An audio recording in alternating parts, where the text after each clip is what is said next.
नमस्कार।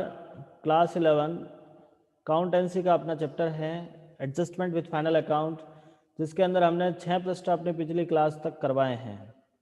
आज हमारा न्यूमेरिकल क्वेश्चन 7 है। आपकी बुक का पेज नंबर है अपने पास 457 457 पर हमारा न्यूमेरिकल 7 क्वेश्चन है, और जिसके अंदर भी सेम वही काम करना है जो अब तक आप करते आए हो। आपको trading and P&L and balance sheet तैयार करनी है। आपकी स्क्रीन पे क्वेश्चन नंबर 7 का सॉल्यूशन नजर आ रहा होगा। उस प्रश्नों को पढ़कर हम सॉल्व करते हैं। जैसा कि हम फाइनल अकाउंट बनाने का प्रोसेस जानते हैं, सबसे पहले आपको ओपनिंग स्टॉक लिखना है। ट्रेडिंग अकाउंट में हमने लिखा टू ओपनिंग स्टॉक 76,800। फिर आपका टू परचेज 1,50,000 माइनस करोगे यहाँ से परचेज रिटर्न 1,40,000, आपका सॉल्यूशन हो गया। आप लिखोगे बाय सेल्स 2,20,000, जहाँ से लेस हो गया सेल्स रिटर्न 200 रुपये, अमाउंट हुआ तो 2,19,800 रुपये। फिर आपने लिखा क्लोजिंग स्टॉक 20,000। देखो मैंने कल भी बताया था, आज भी बता रहा हूँ, यहाँ तक का कॉमन एडजस्टमेंट है, आपको करना ही पड़ेगा। सबसे पहले opening stock to purchase by sales by closing stock. Purchase में से परचेज रिटर्न लेस करना है, सेल्स में से सेल्स रिटर्न लेस करना है। ये एक कंपलसरी वर्क है जो आपको पूरा करना ही होगा। उसके बाद अब हम अपने प्रश्नों को देखते हैं, कौन सा ट्रांजैक्शन कौन से फाइनल अकाउंट में जा रहा है और अपने ट्रेडिंग में क्या क्या आने वाला है। सबसे पहले आपको लिखा आहरण, ड्राइंग बैलेंस शीट में जाता है। Land and building balance sheet, plant and machinery balance sheet, carriages inward यहाँ आएगा, तो हमने लिखा टू कैरेजेज इनवर्ड 100 रुपये।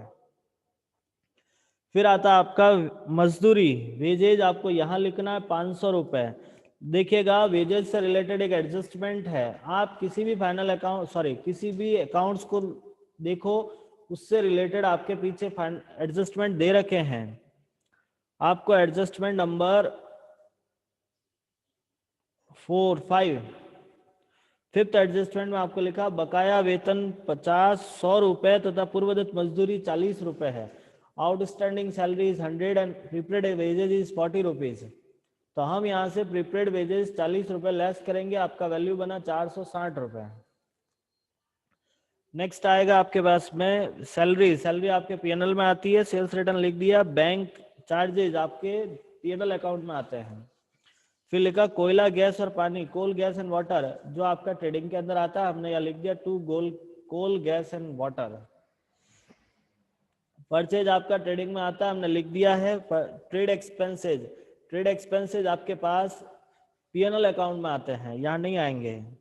ओपनिंग स्टॉक लिख दिया। कैश एट बैंक आपके बैलेंस शीट में आती है। रेट एंड टैक्सेज आपके पास P&L अकाउंट में आता है, bills receivable balance sheet, debtors balance sheet and cash in hand balance sheet में। तो इसके अलावा आपके ट्रेडिंग में और कुछ भी नहीं आएगा। सो हमने बैलेंसिंग फिगर निकाला और वो आपका ग्रॉस प्रॉफिट हो गया 21,240 rupees. Next P&L account, profit and loss में सबसे पहला काम करोगे आप इस ग्रॉस प्रॉफिट को ट्रांसफर करोगे। हमने इस वैल्यू को यहाँ ट्रांसफर कर दिया बाय ग्रॉस प्रॉफिट 21,240 रुपये। अब आपके पास जो आइटम प्रॉफिट एंड लॉस में आने वाली है उनको लिखेंगे, वहीं ऊपर से एक बार देखना स्टार्ट करो। सबसे पहले आपको सैलरी लिखा हुआ है, सैलरी के साथ में एक एडजस्टमेंट है आउटस्टैंडिंग का, आपने लिखा ऐड आउटस्टैंडिंग सैलरी 100 रुपये। फिर आपका बैंक चार्जेस 200 रुपये, ट्रेड एक्सपेंसेस 3800 रुपये, रेंट एंड रेट्स 840 रुपये। उसके अलावा आपकी क्रेडिट साइड में आएंगे, एक तो डिस्काउंट और अप्रेंटिसशिप फी प्रीमियम, जिसको बोलते हैं प्रशिक्षु प्रीमियम है वो आपका। उसके अलावा आपके नीचे से एडजस्टमेंट और दे रखे हैं, जिसमें सबसे पहला लिखा है प्लांट और मशीनरी पर 5% और लैंड एंड बिल्डिंग पे 10% डेप्रिसिएशन लगाना है। तो आपने लिखा to depreciation on plant and machinery and depreciation on land and building. तो depreciation on plant and machinery पे आपको 5% लगाना है। मशीनरी हमारे पास में दे रखी है 40,000। 40,000 का 5% होता है भैया 2,000 रुपये, और लैंड एंड बिल्डिंग का 10%। लैंड एंड बिल्डिंग हमारे पास 12,000 के हैं, जिसका 10% हो गया 1,200 रुपये। नेक्स्ट आपके पास एडजस्टमेंट में लिखा है देनदारों पर 3% बट्टा लगाना है और संदिग्ध ऋणों के लिए 5% प्रावधान करना है। देखो इस सवाल में बेड डेब्ट्स नहीं दिया हुआ है। यदि बेड डेब्ट्स होता तो हम वो प्रोसेस फॉलो करते, to bad debts add new provision, but इस सवाल में बेड डेब्ट्स नहीं है, ना ही ओल्ड प्रोविजन है। तो आप डायरेक्टली एंट्री करोगे to provision for bad and doubtful debts. आपके पास डेटर्स दे रखे हैं 54,300 रुपए के। अब 54,300 रुपए का 5% निकाला, 2,715 रुपए बना आपका। अब आपको निकालना है discount on debtors. Discount on debtors कैसे निकालोगे? तो debtors minus provision for bad and doubtful debts. बेटा याद रखिएगा जो मैं कह रहा हूं, आप एक नोटबुक लेके बैठो और एक कैलकुलेशन लिख दीजिए ताकि आप भूलोगे नहीं। रफ में कैलकुलेशन लिखो जो मैं बोल रहा हूं कि कैलकुलेशन कैसे आ रही है। Provision for bad and doubtful debts की कैलकुलेशन हो गई। Debtors means our debtors is 54,300 multiply by 5/100 because our provision for bad and doubtful debts is 5%, and the calculate the provision for bad and doubtful debts is debtors minus further bad debts into rate by 100. But in this questions we don't have the further bad debts, so our calculation is only 54,300 into 5/100. Then our amount is 2,715 rupees of provision for bad and doubtful debts. But discount on debtors is calculated by the debtors minus further bad debts minus new provision into rate by 100. Debtors में से आपको further bad debts, new provision दोनों less करने होते हैं। अब इस सवाल में आपके पास फर्दर बैड डेब्ट्स तो नहीं है, लेकिन न्यू प्रोविजन तो है। आपके provision for bad and doubtful debts दिया हुआ है, तो आप 54,300 में से 2,715 रुपए लेस करोगे, उसके बाद जो बचेगा उसका 3% निकालना है। आप नोटबुक में लिखिए 54300 माइनस 2715 इंटू 3/100, आपका कैलकुलेशन आएगा 1548।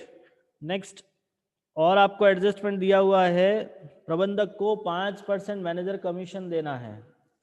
देखिए मैनेजर कमीशन लगाने के पश्चात दिया जाता है, वही प्रोसेस है जो आपके पिछले सवाल में था।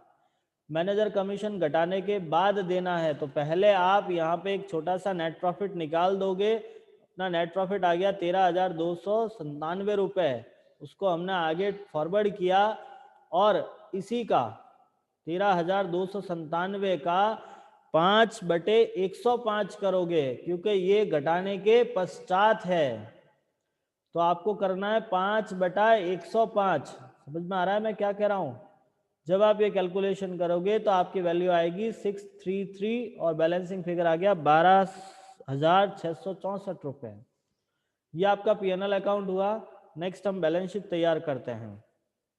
बैलेंस शीट में सबसे पहले आपको लिखना है कैपिटल।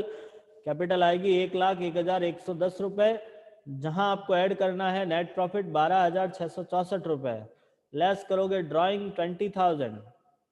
अब आपके पास लायबिलिटी साइड में आने वाली और कौन कौन से आइटम है, तो आप देख पा रहे हो आपको बिल्स पेबल लिखा हुआ है। बिल्स पेबल 1,28,870 रुपए है। उसके अलावा आपने एक आउटस्टैंडिंग सैलरी क्रिएट करी है 100 रुपीज और मैनेजर कमीशन है 633। आप असिस्ट साइड में देखोगे तो कैश एट बैंक आपको दिया हुआ है, लैंड एंड बिल्डिंग जिसमें से आपने डेप्रीशिएशन लेस कर दिया 12,000, प्लांट एंड मशीनरी 40,000 था जिसमें से आपने डेप्रीशिएशन लेस किया 2,000। फिर आपको बिल्स रिसीवेबल दिया हुआ है। ये सारे आइटम आपको ट्रायल बैलेंस में है, हम वहीं से ले रहे हैं। बिल्स रिसीवेबल 24,500 है।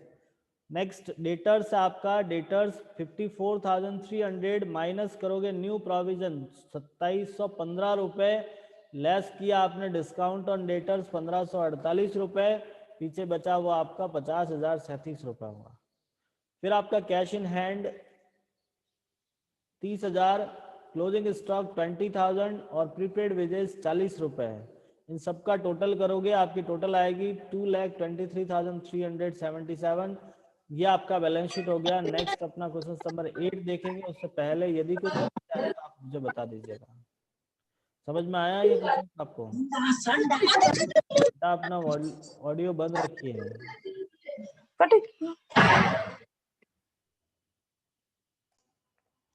After 7 questions, we are starting our questions number 8. Just same process, trading profit and loss हमको बनाना है। सबसे पहले हम ट्रेडिंग अकाउंट बना रहे हैं, जिसके अंदर सबसे पहला काम टू ओपनिंग स्टॉक। आप सवाल देखोगे, सवाल में आपको ओपनिंग स्टॉक लिखा हुआ है 45,000। नेक्स्ट टू परचेज 80,000, जिसमें से आपने लेस किया रिटर्न आउटवर्ड। देखो रिटर्न आउटवर्ड कहो या परचेज रिटर्न को एक ही बात है। रिटर्न इनवर्ड यानी सेल्स रिटर्न होता है, रिटर्न आउटवर्ड यानी परचेज रिटर्न होता है। तो आपका परचेज रिटर्न लेस हो गया 80,000 माइनस 4,000, आपके पास वैल्यू बचा 76,000। आप लिखोगे बाय सेल्स 2 लाख। आपके इस सवाल में सेल्स रिटर्न नहीं दिया हुआ है, कोई इशू नहीं है, आप उसको नहीं लिखना। बाय क्लोजिंग स्टॉक एडजस्टमेंट में दिया हुआ है 50,000।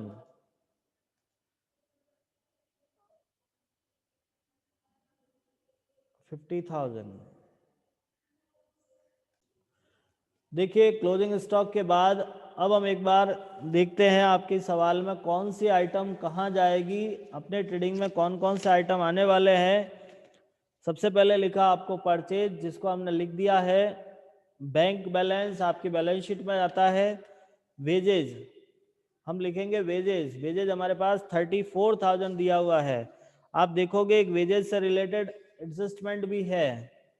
एडजस्टमेंट नंबर 3, बकाया मजदूरी 50 रुपए, तो हमने इसमें ऐड कर दिया ऐड आउटस्टैंडिंग वेजेस 50 रुपीज। फिर आपका है डेटर्स, बैलेंस शीट में आता है। Cash in hand balance sheet में। लीगल चार्जेज आपका P&L account, building profit and loss sorry balance sheet में, machinery balance sheet, bills receivable balance sheet में। इसके अलावा ऑफिस एक्सपेंसेज आपके P&L अकाउंट में आते हैं। ओपनिंग स्टॉक लिख दिया। कैश एंड फ्यूल यही आएगा ट्रेडिंग अकाउंट में, आपको लिखना है to fuel and gas 2700। Next आपका ढुलाई एवं भाड़ा, फ्रेट एंड कैरिजेज, वो भी ट्रेडिंग में आते हैं। कारखाना प्रकाश मतलब कारखाना फैक्ट्री लाइटिंग आपके यहीं आएगा। Furniture balance profit and loss में नहीं आएगा, बैलेंस शीट में आता है। पेटेंट आपका बैलेंस शीट में। तो इसके अलावा और कोई आइटम नहीं है, तो आप इसका बैलेंसिंग फिगर निकालोगे, आपका ग्रॉस प्रॉफिट आ गया 83,750। अब आपको प्रॉफिट एंड लॉस बनाना है। सबसे पहले ग्रॉस प्रॉफिट लिखा, फिर उसके बाद legal office, legal expenses, office expenses. नीचे एडजस्टमेंट में लिखा है depreciation on machinery and building, तो depreciation on machine and building आपने लिख दिया।